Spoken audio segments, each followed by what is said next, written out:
What's up guys? Welcome back sa Deep Ride TV.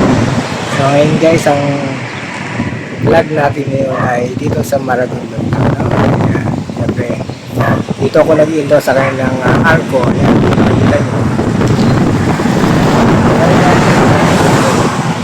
Ang arko yan.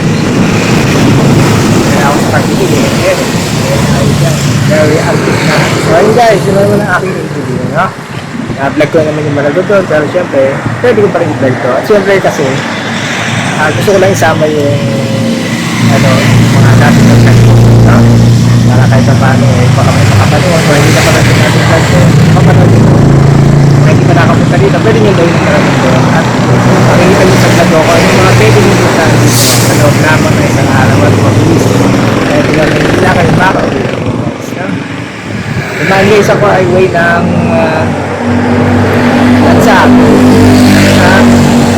Bacoor, no?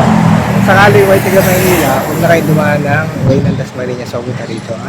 Kumana na kayo sa SM Bacoor, no? Dahil mas mabilis dito ang daan. So yun guys, yun ang aking intro. This is Deep Ride TV at so dito ako sa Welcome to Maragondon at tuloy ko ng aking mga vlog, no? Panoorin nyo to at surprise na yung aking mga pupuntahan, no? Mga historical place and tourist spot dito sa Maragondon, Cavite.